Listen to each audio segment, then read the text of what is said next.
அப்படின்னா, யார் உங்களுக்கு தீங்கு செய்ய நினைத்தார்களோ, யார் உங்களுடைய அழிவை நினைக்கிறார்களோ, யார் நீங்க நல்லா இருக்க கூடாதுன்னு நினைக்கிறாங்களோ, யார் உங்களுக்கு எதிராய் வந்தார்களோ, யார் உங்களுக்கு விரோதமாய் காரியங்களை எல்லாம் செய்கிறார்களோ, ஆண்டவர் நினைச்சாருன்னா அவர்களை கொண்டே, அவர்களுடைய நாவை கொண்டே, அவர்களுடைய காரியத்தை கொண்டு அவர்கள் மூலமாய் நம்மை ஆசீர்வதிக்கிறதற்கு கர்த்தர் வல்லவராய் இருக்கிறார்.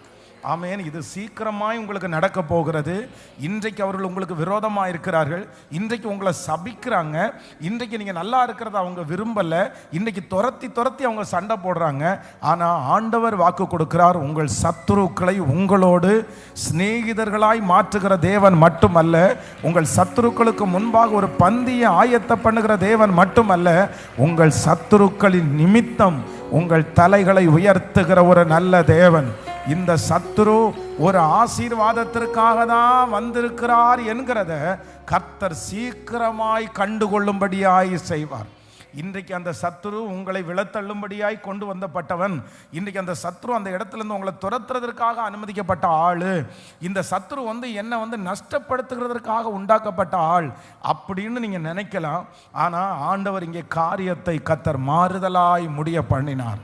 எந்த சவுல் தாவீதிற்கு விரோதமாய் எழும்பினானோ, எந்த சவுல் தாவீதை கொல்ல வேண்டும் என்று நினைத்தானோ, அந்த சவுல் என்ன சொல்றான் என்றால், நீ ஆசீர்வதிக்கப்பட்டவன், நீ பெரிய காரியத்தை செய்வாய், உங்களுடைய சத்துருக்கள் உங்களை புகழ்கிற ஒரு நாள் வரும், உங்களுக்கு இன்னைக்கு சத்துருக்களாய் இருக்கிறவர்கள் உங்களை புரிஞ்சு கொள்ளுகிற ஒரு நாளை கர்த்தர் சீக்கிரமாய் கர்த்தர் கட்டளை இடுவார்.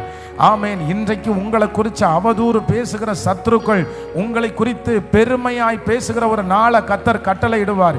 இன்றைக்கு உங்களை சபிக்கிற அந்த சத்துரு ஒரு நாள் உங்களை ஆசீர்வதிக்கிறவர்களாய் மாறுவதற்கு சத்துருக்களை எனக்கு நேராய் திருப்புகிற தேவனுக்கு நல்ல கரங்களை தட்டி முழு பலத்தோடு ஆமேன்.